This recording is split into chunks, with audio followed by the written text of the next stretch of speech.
ఈ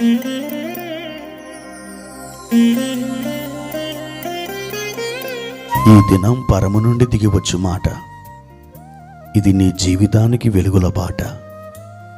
నీ ఒడిలో ఉంచబడిన దీవెనల మూట, అద్భుతాల ఆనంద ఊట. జూలై 30 సంవత్సరమంతా మీరు బైబిల్ చదివి ముగించడానికి ఈరోజు మీరు చదవలసిన లేఖన భాగము ఉదయం 51, 52 మరియు 53 కీర్తనలు, సాయంత్రం రోమాపత్రిక 2వ అధ్యాయము. క్రీస్తునందు నాకు అత్యంత ప్రియమైన దేవుని బిడ్డలారా, ఈ ఉదయకాల సమయంలో మీకు ప్రభు కృప తోడైండునుగాక. ఎలా ఉన్నారు ప్రియులారా? బాగున్నారు కదూ?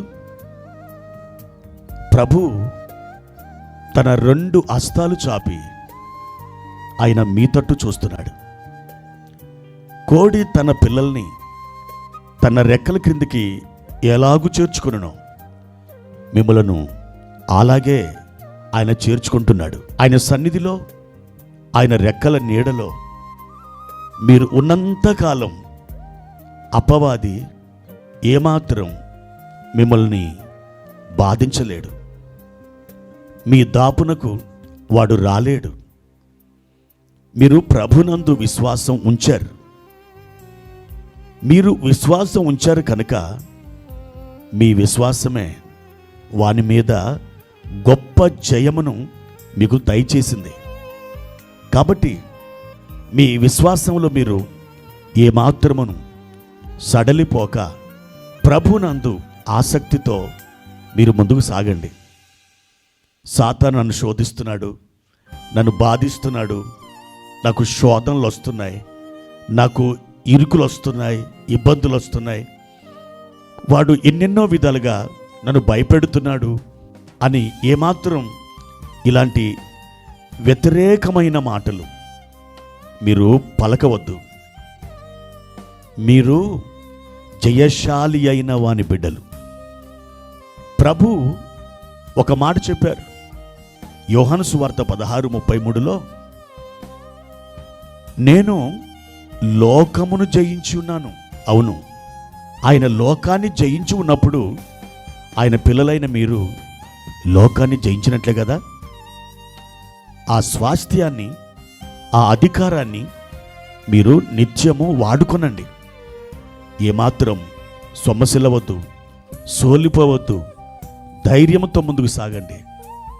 ప్రియమైన దేవుని బిడ్డలారా, ఈ ఉదయకాల సమయంలో ప్రభువారు మనకిచ్చిన లేఖన భాగాన్ని చదువుకుందాం.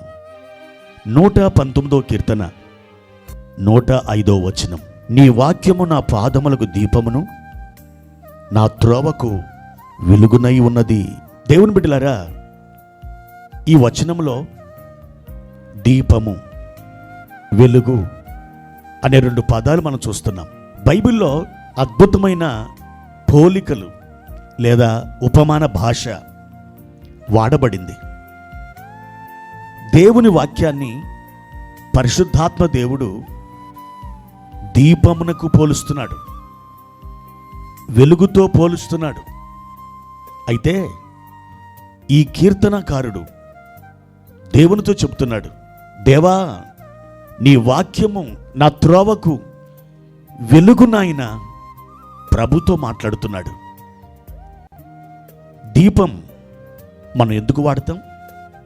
చీకటి పడినప్పుడు, ఇంటిలో ఉన్నటువంటి వస్తువులు మనకు కనిపించినప్పుడు, ఏ వస్తువు ఎక్కడుందో తెలుసుకోవడానికి, మన పాదాలు ఏ దిశలో వెళ్ళాలో, మనం ఎటువైపు నడవాలో, ఎటువైపు నడిస్తే మనకు క్షేమమో, ఒకవేళ మనం ఏ దిశగా వెళ్ళాలి అని అనుకుంటామో అనుకున్నటువంటి దిశలో ఆ వెలుగు మనకు, ఆ దీపం మనకున్నప్పుడు ఖచ్చితంగా మన పాదాలు నడవవలసిన చోటునే నడుస్తాయి, వెళ్ళవలసిన త్రోవనే వెళ్తాయి.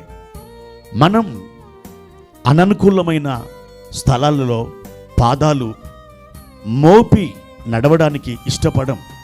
ప్రియమైన దేవుని బిడ్డలారా, చీకటిలో తచ్చాడుతున్న వ్యక్తికి ఒక దీపం అవసరం, ఒక టార్చ్ లైట్ అవసరం. అలాగే ఆత్మీయ ప్రపంచంలో లేదా మన జీవితానికి సంబంధించిన కొన్ని నిర్ణయాలు మనం చేసేటప్పుడు ఏ విధమైన నిర్ణయాలు చేయాలి, ఏ దిశల్లో మనం అడుగులు వేయాలి, ఏ విధంగా మనం అనుసరించి నడవాలి, ఏది మనం నిర్ణయం చేస్తే మనకు క్షేమం లేకపోతే ప్రమాదం, ఇదంతా తెలుసుకోవడానికి ఒక దీపం అనేది అవసరం. ఆ దీపం మరేమిటో కాదు, ఆ దీపం నీ వాక్యమే అంటున్నాడు కీర్తనకారుడు. ప్రియమైన దేవుని బిడ్డలారా, మీరు నడిచే దారిలో ఎలా వెళ్ళాలో, ఏ విధంగా అడుగులు వేయాలో మీకు తోచడం లేదా? ఏ విధమైన నిర్ణయాలు చేయవలెనో మీకు అంతుపట్టడం లేదా? అయితే అన్నింటికీ వాక్యమే మనకు తలమానికం, శిరోధార్యం. వాక్యాన్ని మీరు నిరంతరం పఠిస్తున్నప్పుడు, అభ్యసిస్తున్నప్పుడు తప్పకుండా ఏ సమయానికి, ఏ పని నిమిత్తమై ఏ విధమైన ఆలోచన చేయాలో వాక్యములో నుండి దేవుడు మీతో మాట్లాడతాడు. అప్పుడు మీ మార్గాల మీద దేవుని వెలుగు ప్రకాశిస్తుంటుంది. ఏమాత్రం అలాంటి సందర్భంలో మీరు తొట్టిల్లరు, మీ పాదం ఇరుకున పడదు, చక్కగా మీరు సాగి మీ గమ్యానికి వెళ్తారు. ఈ ఉదయకాల సమయంలో ప్రియ దేవుని బిడ్డ, దేవుని వాక్యాన్ని మీ దీపముగా, మీ వెలుగుగా మీరు మార్చుకోండి. ఏ రోజు కూడా వాక్యాన్ని చదవకుండా, వాక్యాన్ని ధ్యానించకుండా మీరు మీ ఇల్లు విడిచి ఆ గుమ్మము దాటి బయటికి వెళ్ళకండి. ఎప్పుడైతే వాక్యాన్ని నువ్వు పట్టుకుంటావో, వాక్యం మీద ఆధారపడతావో, నీ ఆత్మీయ జీవితంలో లేదా నీ ఆత్మీయ ప్రపంచంలో ఎన్నో తికమక కలిగించే మార్గాలున్నాయి. అయితే ఏ మార్గంలో నడవాలో ఈ వాక్యపు వెలుగు నీ మీద ప్రకాశించడం ద్వారా చక్కగా నువ్వు సాగి వెళ్ళగలవు. దేవుడు అంటున్నాడు, నా బిడ్డ, నా స్వరాన్ని విను, నా స్వరాన్ని ఆలకించు, చక్కటి త్రోవలో నువ్వు సాగిపో, నేను నీకు తోడుగా ఉంటాను, నేను నువ్వు వెళ్ళవలసిన చోటికి చక్కగా చేరుస్తాను. ఆదరణ, నెమ్మది, ధైర్యం పొందుకొని నువ్వు నిబ్బరం కలిగి ఉండు. ఏమాత్రం అపవాది నిన్ను ఎదిరించలేడు, నిన్ను ఓడించలేడు. నీ పక్షంగా యుద్ధమాడిన సైన్యాధిపతిని నేనే. నువ్వు క్షేమముగా వెళ్ళు, సదాకాలం నా కృప నీకు తోడుగా ఉంచుతానని ఈ ఉదయకాలం మీతో ఆయన మాట్లాడుతున్నాడు. ప్రియ దేవుని బిడ్డ, నీ హృదయాన్ని ఆయన ఎదుట కుమ్మరించు. నీ వెలుగు నా మీద ప్రకాశింపచేయి నాయనా అని దేవుణ్ణి అడుగు. తప్పకుండా మేలు కలుగు త్రోవలోనే నీ పాదాలు సాగి వెళ్తాయి.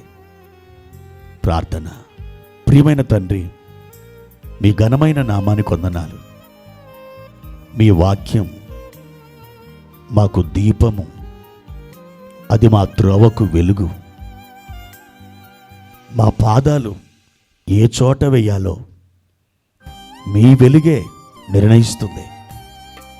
మీ వెలుగును బట్టి మేము ఎక్కడ ఎలా నడుచుకోవాలో మేము నిర్ణయించుకోవడానికి అవకాశం ఉంటుంది. ఎల్లప్పుడూ మీ వాక్యపు కాంతి మా మీద ప్రసరించునుగాక.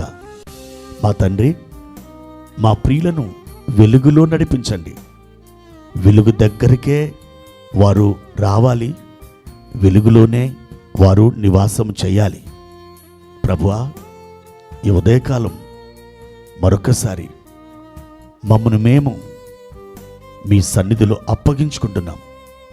కనికరించి కృప చూపించమని యేసుక్రీస్తు నామమున ఈ ప్రార్థన అడిగి వేడుకుంటున్నాము తండ్రి. ఆమేన్.